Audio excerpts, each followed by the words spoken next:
जय हिंद एवरीवन। आज की क्लास में हम बात करेंगे पॉलिटी की। ठीक, इसके पहले क्लास में आपका यहाँ तक कंप्लीट हो चुका था। उद्देश्य प्रस्ताव आपका कंप्लीट करवा दिया गया था। कुल समिति कितनी थी? 22। ठीक, आज हम पूरी समिति जो थी, जो संविधान सभा के समय जो संविधान का निर्माण हो रहा था, उस समय कितनी समिति का निर्माण किया गया था, उन सभी समिति के बारे में बात करेंगे। राइट, पहले एक रैपिड फायर रिवीजन कर लेते हैं पिछले का, और फिर क्लास को स्टार्ट करते हैं। राइट, हम लोग को रिवीजन यहाँ से करना है संविधान के निर्माण से। ठीक, भारत का संविधान सभा का गठन सर्वप्रथम 1895 में बाल गंगाधर तिलक के नेतृत्व में स्वराज विधेयक बम्बई में होता है। ठीक, स्वराज विधेयक इनकी पुस्तक है। उसी पुस्तक में से बाल गंगाधर तिलक ने 1895 में ही संविधान सभा के गठन के दर्शन की चर्चा कर दी थी। किसमें विधेयक में? स्वराज विधेयक। इनकी पुस्तक का नाम स्वराज विधेयक। किसमें? स्वराज विधेयक में। स्वराज विधेयक 1895 में बाल गंगाधर तिलक ने। ठीक, 1922 में महात्मा गांधी ने अपनी पुस्तक यंग इंडिया में कहा कि भारतीय संविधान की इच्छा अनुसार ही होगा। भारतीय संविधान भारतीयों की इच्छा अनुसार ही होगा। भारतीयों की इच्छा अनुसार जो भारतीय चाहेंगे उसके अनुसार संविधान का निर्माण होगा। ये किसने कहा? गांधी जी ने। किस पुस्तक पे? यंग इंडिया में। साइमन कमीशन द्वारा भारतीयों द्वारा कड़ा विरोध करने में तत्कालीन भारत सचिव लॉर्ड वेकेनहेड ने भारतीयों को संविधान बनाने की चुनौती किसने दी? लॉर्ड वेकेनहेड। कि संविधान बना सकते हो तो बना लो, इसकी चेतावनी किसने दी? वेकेनहेड। वेकेनहेड। लॉर्ड वर्ड हटाओ, इसके बाद वेकेनहेड सीधा बोलो। लॉर्ड वर्ड Birkenhead. Nehru report 1928। Nehru report में कितने सदस्य थे? नेहरू रिपोर्ट में 9 सदस्य। मोतीलाल नेहरू ने दिया, बस इतना याद रखना। मोतीलाल नेहरू ने दिया। कितने सदस्य? 9 सदस्य। नेहरू रिपोर्ट कहा जाता है। कब दिया गया? 10 अगस्त 1928। नेहरू रिपोर्ट कब दिया गया? 10 अगस्त 1928। संविधान बनाने की दिशा में प्रथम प्रयास जो था वो नेहरू रिपोर्ट का था। संविधान बनाने में प्रथम प्रयास किसने दिया? नेहरू रिपोर्ट ने दिया। मोतीलाल नेहरू ने दिया 1928 में। 10 अगस्त 1928 में। कितने सदस्य? 9 सदस्य। औपचारिक रूप से संविधान सभा के विकार का प्रतिपादन सर्वप्रथम मानवेंद्र नाथ राय 1934 द्वारा किया गया। प्रथम बार स्वराज पार्टी ने 1934 में संविधान सभा की मांग की। प्रथम बार स्वराज पार्टी ने कब मांग की? 1934 में। 1934 में संविधान सभा की मांग। 1935 में भारतीय राष्ट्रीय कांग्रेस ने पहली बार संविधान सभा। 1935 में राष्ट्रीय कांग्रेस ने, स्वराज पार्टी ने 1934 में स्वराज पार्टी ने मांग की, और 1935 भारतीय राष्ट्रीय कांग्रेस जो बनाया गया था 1885 में, उसने मांग की 1935 में। ठीक, 1938 में कांग्रेस की तरफ से संविधान सभा की मांग करते हुए जवाहरलाल नेहरू ने कहा, भारत का संविधान बिना किसी बाहरी हस्तक्षेप के ऐसी संविधान सभा द्वारा बनाया जाना चाहिए जो वैयक्तिक मताधिकार के आधार पर निर्वाचित हो। ठीक, ये किसने कहा? जवाहरलाल नेहरू ने कहा। अगस्त प्रस्ताव 1940 में आया, लॉर्ड लिलिथगो की अध्यक्षता में। लॉर्ड लिलिथगो की अध्यक्षता में 1940 में 8 अगस्त 1940 में अगस्त प्रस्ताव दिया गया। इस प्रस्ताव में कहा गया कि संविधान सभा का गठन 2 युद्ध के बाद समाप्त किया जाएगा। इसके बाद इस प्रस्ताव को कांग्रेस और मुस्लिम लीग दोनों लोगों से अस्वीकार कर दिया। अगस्त प्रस्ताव दोनों लोगों ने अस्वीकार कर दिया। अगस्त प्रस्ताव को मुस्लिम व कांग्रेस दोनों लोगों ने अस्वीकार कर दिया। क्रिस प्रस्ताव 1942 में दिया गया। मार्च 1942 कहा जाता है इसे, केवल तारीख कोई नहीं देता, सीधा मार्च 1942 में क्रिस प्रस्ताव। ठीक, क्रिप्स पे याद करो, सर स्टेफोर्ड क्रिप्स नहीं, केवल क्रिप्स। सर स्टेफोर्ड क्रिप्स प्रस्ताव 1942 में, मार्च 1942 में क्रिप्स ने दिया। इसकी अध्यक्षता किसने की? क्रिप्स ने किया। ठीक, इस प्रस्ताव में फिर से 2 युद्ध की समाप्ति के बाद संविधान सभा गठन करने की बात की गई। तो वही बात सब कह रहे थे। ठीक, तो इसी को गांधी जी ने फिर कहा था। गांधी जी ने कहा कि दिवालिया बैंक का बिना तिथि का चेक है। ये दिवालिया बैंक है। दिवालिया मतलब कि लोन पागल हो जाना, पगला बैंक है। पगला बैंक बिना तिथि का चेक हो जाता है, खाली चेक हो जाता है। ठीक, किसने कहा? गांधी जी ने कहा। इस प्रस्ताव को भी भारतीय कांग्रेस मुस्लिम लीग द्वारा स्वीकार नहीं किया गया। किसको? क्रिप्स प्रस्ताव को। और इसके पहले क्या था? अगस्त प्रस्ताव। अगस्त प्रस्ताव 1940, अगस्त प्रस्ताव 1940 और क्रिप्स प्रस्ताव 1900 कितना? 42। अगस्त प्रस्ताव 1940, क्रिप्स प्रस्ताव 1942। अगस्त प्रस्ताव 8 अगस्त 1940 में आया था, क्रिप्स प्रस्ताव सीधा मार्च 1942। राइट। दिवालिया चेक किसने कहा? गांधी जी ने कहा।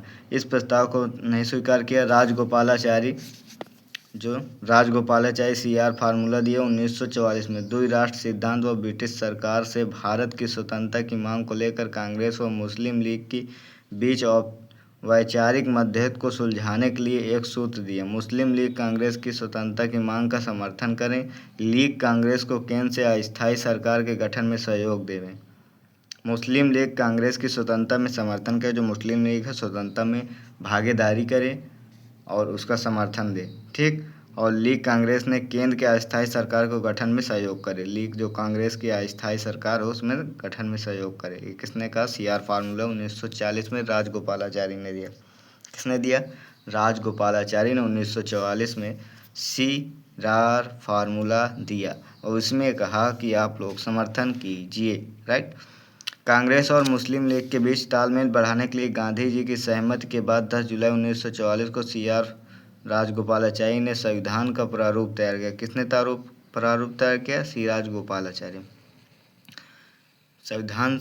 संविधान का प्रारूप तैयार किया राजगोपालाचारी, जिसमें पाकिस्तान के निर्माण की बात को अप्रत्यक्ष रूप से स्वीकार किया। पाकिस्तान की जो बात कही गई थी अलग होने की, तो उसे अप्रत्यक्ष रूप से C राजगोपालाचारी ने स्वीकार किया, परंतु जिन्ना ने इस प्रस्ताव को अस्वीकार कर दिया। गांधी जी ने जिन्ना को महान नेता, कायदे आजम, ये तो एक फुसलाने के लिए कहा गांधी जी ने। ठीक। वेवेल योजना 1945 में भारत के तत्कालीन वायसराय वेवेल ने दिया था। इसमें शिमला सम्मेलन, वेवेल योजना को ही कहते हैं शिमला सम्मेलन, 1945 में वेवेल योजना को ही नाम दिया गया क्योंकि ये शिमला में बैठक हुई तो इसे शिमला सम्मेलन कह दिया गया। वायसराय कार्यकारी परिषद में इसमें केवल बात की गई कि वायसराय जो रहेंगे और कमांडर इन चीफ को छोड़कर बाकी सभी भारतीय होंगे। वायसराय और कमांडर इन चीफ को छोड़कर बाकी जितने भी लोग रहेंगे वो भारतीय रहेंगे, मतलब 2 ही बचे बस। पहले क्या था? पूरे अंग्रेज ही रहता करते थे, अब क्या है? केवल 2 बचे, वायसराय और कमांडर इन चीफ को छोड़कर बाकी सभी भारतीय होंगे। हिंदू मुस्लिम की संख्या बराबर होगी। कैबिनेट मिशन 1946 में। संविधान सभा का गठन 1945 में। ब्रिटेन में आम चुनाव में लेबर पार्टी के प्रधानमंत्री कौन है? क्लेमेंट एटली। ठीक। राजनीतिक गतिरोध को दूर करने के लिए 22 जनवरी 1946 को उच्च स्तरीय कैबिनेट मिशन भारत भेजने का निर्णय लिया। ठीक। यह कैबिनेट मिशन 24 मार्च 1946 में भारत आया, जिसके सदस्य पैथिक लॉरेंस और क्रिप्स और अलेक्जेंडर। जो क्रिप्स प्रस्ताव लाया था ये वही आया है। ठीक। पहले भी आया था फिर भाग चला आया है। लॉरेंस, क्रिप्स और अलेक्जेंडर। लॉरेंस अध्यक्ष था, क्रिप्स व्यापार का अध्यक्ष था और नौसेना का अलेक्जेंडर। क्रिप्स कौन था? व्यापार का अध्यक्ष। लॉरेंस कौन था? उस कैबिनेट मिशन का अध्यक्ष बनाया गया। और अलेक्जेंडर कौन था? नौसेना का अध्यक्ष। ठीक। नौसेना का अलेक्जेंडर, क्रिप्स व्यापार और अध्यक्ष लॉरेंस। राइट। कितने आए थे? 3। 16 मई 1946 को इस मिशन ने यह योजना पेश की और मंत्रिमंडल मिशन योजना कहते हैं। ठीक। इसी योजना को क्या कहते हैं? मंत्रिमंडल मिशन योजना कहा जाता है। किस मिशन को? कैबिनेट मिशन को। संविधान सभा, भारतीय संविधान सभा। इस मिशन के अनुसार भारत की संविधान सभा में 389 सदस्य शामिल थे, लेकिन बाद में इसमें 299 बचे। कितने शामिल थे? टोटल कितने थे? 389 बचे 299। कांग्रेस के 208। कांग्रेस के कितने? जितने मार्क उसी में देखो, कांग्रेस के कितने हैं? 208 और 73 कितने हैं मुस्लिम लीग से? कांग्रेस के 208, 296 सीटों में से कांग्रेस के 208, मुस्लिम लीग के 73, टोटल कितने बचे? 299 बचे थे। ठीक। इसके बाद अम्बेडकर जी को संविधान सभा में शामिल करने के लिए पुनः संसदीय, मतलब ये जो बंगाल से लड़े थे और बंगाल का जब बंटवारा हुआ तो उसमें पश्चिम बंगाल हो गया, पूर्वी बंगाल हो गया, पूर्वी बंगाल पाकिस्तान में चला गया, तो वो जीत गए थे वहाँ से। एक मुस्लिम संगठन से वो जीत गए। वहाँ तो मुस्लिम की ज़्यादा संख्या है ना, तो वहाँ से भी जीत गए थे, तो अब इनको वापस आना था क्योंकि भारतीयों के संविधान में आ रहे थे। ठीक, तो ये उन्होंने वहाँ से फिर यहाँ आए और यहाँ के जो पहले से चयनित हुए थे अंबेडकर जी को चुना गया। यह प्रतिनिधि 10 लाख लोगों का प्रतिनिधित्व करता है। किसके त्यागपत्र पर? उपचुनाव के माध्यम से। एम आर जयकर जो थे, पुणे से इनको लड़ाया गया। ठीक, पुणे में फिर से इसको दिया गया। तो एम आर जयकर ने त्यागपत्र स्वीकार करके उपचुनाव के माध्यम से अंबेडकर जी को फिर से शामिल कर लिया गया पुणे में। राइट, 10 लाख लोगों को एक प्रतिनिधि होता है इसमें। ठीक, संविधान सभा की कार्यप्रणाली 9 दिसंबर 1904 को संविधान सभा की प्रथम बैठक की गई। सच्चिदानंद सिन्हा अस्थायी सदस्य बने। अस्थायी अध्यक्ष कौन बने? सच्चिदानंद सिन्हा। और इसके बाद फिर 11 दिसंबर 1946 को की गई। इसमें अध्यक्ष बने स्थायी अध्यक्ष राजेंद्र प्रसाद। फिर इसके बाद 13 दिसंबर 1946 को की गई। 13 दिसंबर 1946 कब की गई? 13 दिसंबर 1946 की गई। इसमें 5वीं बैठक, संविधान सभा की 5वीं बैठक। ठीक, जवाहरलाल नेहरू, इसी में उद्देश्य प्रस्ताव दिया। 13 दिसंबर 1946 को उद्देश्य प्रस्ताव दिया गया। ये प्रस्तावना का भाग बना।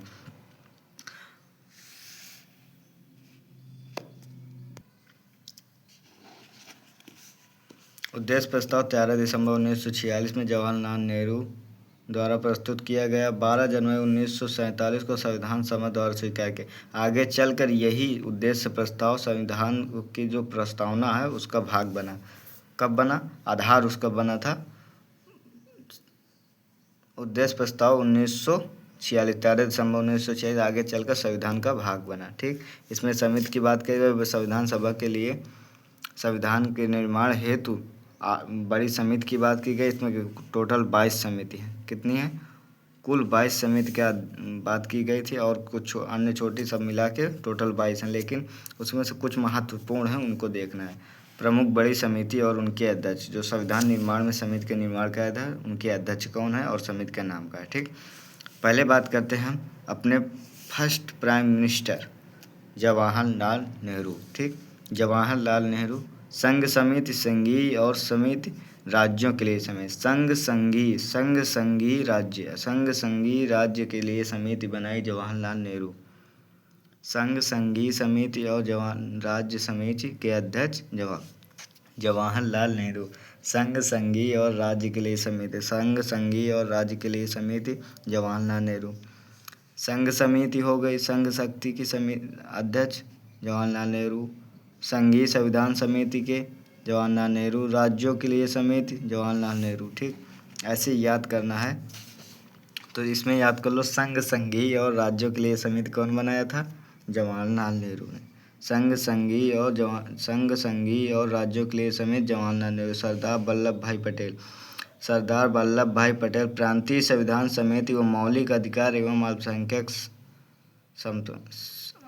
अल्पसंख्यक संबंधी परामर्श समिति। ठीक, सरदार वल्लभ भाई पटेल कौन थे? प्रांतीय और मौलिक अधिकार और अल्पसंख्यक अधिकार। ठीक, प्रांतीय समिति के अध्यक्ष पटेल जी। प्रांतीय समिति के अध्यक्ष वल्लभ भाई पटेल जी। प्रांतीय समिति के अध्यक्ष वल्लभ भाई पटेल। ठीक, सरदार वल्लभ भाई पटेल। प्रांतीय समिति के अध्यक्ष सरदार वल्लभ भाई पटेल। प्रांतीय समिति के अध्यक्ष सरदार वल्लभ भाई पटेल।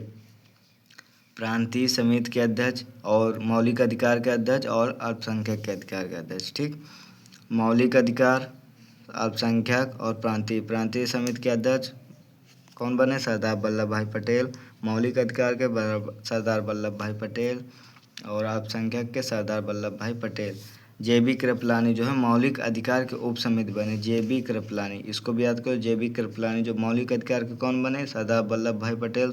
और मौलिक अधिकार के उप समिति जो बने वो जे.बी. कृपलानी बने। ठीक, ये मुखर्जी जो हैं अल्पसंख्यक उप समिति के बने। अल्पसंख्यक के कौन बने? सरदार पटेल बने। अल्पसंख्यक के उप समिति जो बने, अल्पसंख्यक के उप समिति के अध्यक्ष जो बने उसे मुखर्जी कहते हैं। ठीक। राजेंद्र प्रसाद जो है प्रक्रिया नियम समिति, संचालन समिति, राष्ट्रीय ध्वज। प्रक्रिया नियम के हिसाब से चलेगी, उसका संचालन करेगी और वो राष्ट्रीय ध्वज तक जाएगी। ठीक, इस तरह याद कर सकते हो। प्रक्रिया नियम के हिसाब से जो समिति है उसके अध्यक्ष राजेंद्र प्रसाद, और संचालन भी उसका जो करेगा वो राजेंद्र प्रसाद करेंगे। और कहाँ तक जाएंगे? राष्ट्रीय ध्वज तक जाएंगे। राष्ट्रीय ध्वज संबंधी तदर्थ समिति के अध्यक्ष डॉक्टर राजेंद्र प्रसाद। नियम समिति, संचालन समिति, राष्ट्रीय ध्वज संबंधी तदर्थ समिति डॉक्टर भीमराव अंबेडकर। प्रारूप समिति आह्लादी कृष्ण स्वामी प्रत्यक्ष समिति। भीमराव अंबेडकर के बारे में आप जानते ही हो। प्रारूप समिति ये आपको याद ही होगा, तो इसमें ज़्यादा फोर्स करना है ही नहीं। प्रारूप समिति के अंदर बी आर अम्बेडकर, इसकी बात विशेष अभी इसकी बात पूरा विशेषतापूर्वक किया जाएगा। राइट। आह्लादी कृष्ण स्वामी प्रत्यक्ष पत्र समिति, इसमें क्या किया था? प्रक्रिया नियम समिति और संचालन समिति राष्ट्रीय ध्वज तक राजेंद्र प्रसाद गए। प्रत्यक्ष पत्र समिति जो है वो स्वामी ने किया था। तो कृष्णा स्वामी, आह्लादी कृष्णा स्वामी, आह्लादी कृष्णा स्वामी, आह्लादी कृष्णा स्वामी प्रत्यक्ष पत्र समिति, आह्लादी कृष्णा स्वामी। के एम मुंशी कार्य संचालन समिति, के एम मुंशी कार्य संचालन समिति, के एन मुंशी कार्य संचालन। और जो इसके मुखर्जी हैं वो अल्पसंख्यक के उप समिति बने। मुखर्जी कौन थे? अल्पसंख्यक के उप समिति। और के एन मुंशी कार्य संचालन समिति, कार्य संचालन समिति, कार्य संचालन समिति, केवल संचालन समिति राजेंद्र प्रसाद, संचालन समिति राजेंद्र प्रसाद, कार्य संचालन समिति मुंशी, कार्य संचालन समिति मुंशी, कार्य संचालन समिति मुंशी, कार्य संचालन समिति मुंशी। जेवी मावलंकर भारतीय संविधान सभा के कार्यों संबंधी समिति व प्रकार समिति। जेवी मावलंकर संविधान सभा के कार्यों से संबंधित समिति व प्रकार समिति।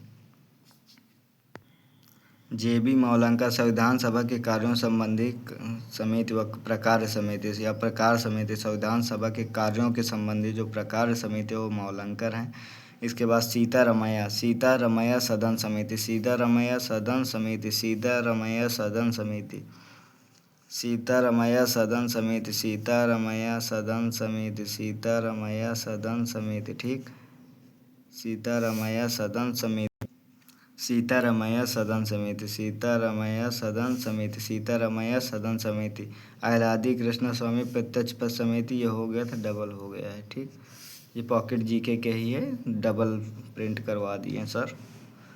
प्रारूप समिति पांडुलेखन समिति, प्रारूप समिति के अध्यक्ष बी आर अम्बेडकर, प्रारूप समिति के अध्यक्ष बी आर अम्बेडकर। अब हम जल्दी से प्रारूप समिति के अध्यक्ष के बारे में पूरा इसकी जानकारी ले लेते हैं, इसके बाद फिर क्लास को समाप्त करेंगे। राइट। प्रारूप समिति के अध्यक्ष कौन बने? B R Ambedkar. गठन इसका कब किया गया? 19 अगस्त 1947। 15 अगस्त को देश आज़ाद हुआ। कब आज़ाद हुआ? 15 अगस्त। ठीक, 15 अगस्त को देश आज़ाद हुआ। 15 अगस्त को देश आज़ाद हुआ और 19 अगस्त 1947 को प्रथम बैठक, 30 अगस्त 1947 के 30 अगस्त प्रथम बैठक और 30 अगस्त 1947 अध्यक्ष बी आर अम्बेडकर सहित 7 सदस्य थे। इसका गठन कब किया गया? 19 अगस्त 1947, 19 अगस्त 1947, 19 अगस्त 1947। ये इसमें 15 अगस्त में इंडिपेंडेंस डे,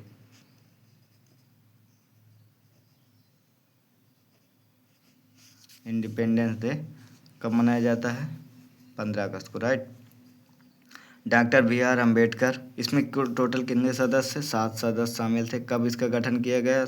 29 अगस्त 1947, 29 अगस्त 1907। प्रथम बैठक 29 अगस्त को, 29 अगस्त 1947, 29 अगस्त 1947, 29 अगस्त 1947 के अध्यक्ष कौन बने? B R Ambedkar. टोटल सदस्य 7 है। बी आर अम्बेडकर जो हैं, भीमराव अम्बेडकर, इनको मिलाकर ही टोटल 7 सदस्यों की चर्चा की गई है।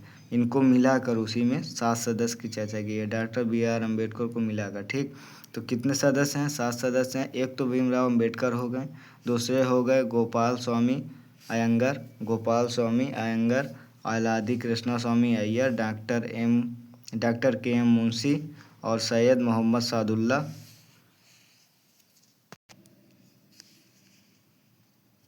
राधा कृष्ण स्वामी अय्यर, डॉक्टर के एम मुंशी और सैयद मोहम्मद सादुल्ला, और एक एन माधव राव जो थे ये मित्रा थे। बीएल मित्रा की जगह ले ली थी। पहले कौन थे? बीएल मित्रा थे, इसकी जगह कौन लिए थे? माधव राव।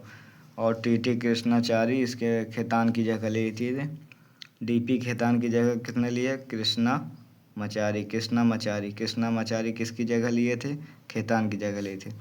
तो टोटल याद करने के लिए ट्रिक, पहले भीमराव अम्बेडकर, फिर आखिरी के केवल शब्द याद करना, अयंगर, आखिरी के एक याद करना, अयंगर अय्यर मुंशी, के मुंशी को क्या? अयंगर अय्यर मुंशी सादुल्ला, अयंगर अय्यर मुंशी मित्रा सादुल्ला, अयंगर अय्यर मुंशी मित्रा की जगह पर माधव राय आ गए थे। मित्रा की जगह पर कौन आए थे? माधव राय। सादुल्ला खेतान की जगह पर कृष्णमाचारी, ये रहे खेतान। ठीक, खेतान की जगह पर कौन आ गए? कृष्णमाचारी। तो शुरू से मुंशी कहाँ है? ये भीमराव अम्बेडकर, इसके बाद अयंगर अय्यर मुंशी, मित्रा सादुल्ला खेतान, मित्रा की जगह पर माधव राव, मित्रा की जगह पर माधव राव, और खेतान की जगह पर कृष्णमाचारी। ठीक, इसके बाद 26 नवंबर 1946 को हमारा संविधान सभा का गठन संविधान सभा द्वारा अपनाया गया, स्वीकार किया गया, अंगीकृत किया गया। संविधान सभा द्वारा अपनाया गया। हमारा संविधान कब अपनाया गया? 26 नवंबर 1949 को इसे स्वीकार किया गया, अंगीकृत किया गया। इसके कुछ 16 अनुच्छेद प्रावधान, जैसे अंतरिम संसद, नागरिकता, अस्थायी संकरणकालीन निषेध प्रवचन, ये सब 26 जनवरी को लागू कर दिया गया। कौन सा? एक तो संसद लागू हुआ, अंतरिम संसद जो था, नागरिकता, अस्थायी और संक्रमणकालीन उपबंध, और निर्वाचन संबंधी जो उपबंध हैं वो सब 26 नवंबर को ही लागू हो गए थे। बाकी रोक दिया गया था और इसी को संविधान दिवस के रूप में मनाते हैं, लेकिन लागू किया गया 26 जनवरी 1950 को लागू किया गया। पूरा संपूर्ण संविधान 26 जनवरी 1950 को लागू हुआ था। 26 नवंबर को संविधान दिवस के रूप में मनाया जाता है। पहला संविधान दिवस 26 नवंबर 2015 को मनाया गया। ये कब मनाया गया? पहला संविधान दिवस 26 नवंबर 2015, अभी मोदी सरकार में। ठीक, मोदी जी अपने आए तब संविधान दिवस 26 नवंबर 2015 को मनाया गया। पहला संविधान दिवस 26 नवंबर 2015 को मनाया गया। ठीक, और आगे भी संविधान सभा 2 वर्ष कितने महीने में? 2 वर्ष 11 महीने 18 दिन, 2 वर्ष 11 महीने 18 दिन का समय लगा। संविधान बनने में कितना समय लगा? 2 वर्ष 11 महीने 18 दिन, 2 वर्ष 11 महीने 18 दिन का पूरा समय लगा था। संविधान बनकर लागू होने में 3 वर्ष 1 माह 18 दिन। संविधान लागू होने में 3 वर्ष 1 माह 16 दिन, 3 वर्ष 1 माह 16 दिन, 3 वर्ष 1 माह 16 दिन का समय लगा था। विश्व के 60 देशों के संविधान का अवलोकन किया गया। कितने देशों का? 60 देशों का। इस पर 64 लाख रुपए व्यय हुए थे। इसके प्रारूप पर 144 दिन का विचार हुआ संविधान सभा में। ये तो नहीं पूछेगा। संविधान सभा का मूल प्रारूप जो है BN राव द्वारा तैयार किया गया। भारतीय संविधान का मूल प्रारूप जो है BN राव ने तैयार किया। किसने तैयार किया? BN राव द्वारा तैयार किया गया। और 26 जनवरी 1950 को संविधान सभा की अंतिम बैठक, 26 जनवरी 1950 का अंतिम बैठक किया गया। और क्या बोल दिए हम? 26 जनवरी नहीं, 24 जनवरी 1950 को संविधान सभा की अंतिम बैठक हुई। 24 जनवरी 1950 1950 को संविधान सभा की अंतिम बैठक की गई। संविधान पर 284 सदस्यों ने हस्ताक्षर किया। कितने? 284। इसमें से भी कुछ हट गए थे, ठीक, पाकिस्तान की तरफ चले गए, उनको भी बनवाना था ना, तो क्योंकि वहाँ के देखते हो 10 साल में बना पाए पूरा संविधान, तो वहाँ भी कुछ, इनमें से केवल 8 महिलाएं थी, 8 महिलाएं थे, बाकी सभी पुरुष थे। 284 की हस्ताक्षर हुए। कितने हुए? 284। यहाँ से फिर से एक बार लिख देता हूँ, याद रहेगा। 284 के पूरे हस्ताक्षर हुए। इसमें कितनी महिलाएं थी? 8 महिलाएं थी, फीमेल। कितनी सारी फीमेल हो गई? 1 फीमेल, 8 फीमेल थी, राइट। आखिरी बैठक कब हुई? 24 जनवरी 1950 को संविधान सभा की अंतिम बैठक हुई और 26 जनवरी 1950 में संविधान को लागू कर दिया गया। संविधान का केवल एक ही प्रावधान ऐसा था जो लगभग किसी वाद विवाद के पास हो गया। संविधान में शिक्षा, लिंग, और इसमें कोई इम्पोर्टेंट है नहीं। संविधान सभा की आप लोग पढ़ लेंगे। वैसे संविधान सभा की सामान्य कार्यविधि में भी सार्वजनिक विवेकता, इस पर नोट वाला पढ़ो सीधा, ये सही है। संविधान सभा की समस्त कार्यवाही कॉन्स्टिट्यूंट असेंबली डिबेट्स में प्रकाशित हुई। किस में प्रकाशित हुई? जो समस्त कार्यवाही हुई वो कॉन्स्टिट्यूंट असेंबली और डिबेट्स में प्रकाशित की गई। सभी जो वार्तालाप हो रही थी वो कहाँ? असेंबली डिबेट्स में प्रकाशित किया गया।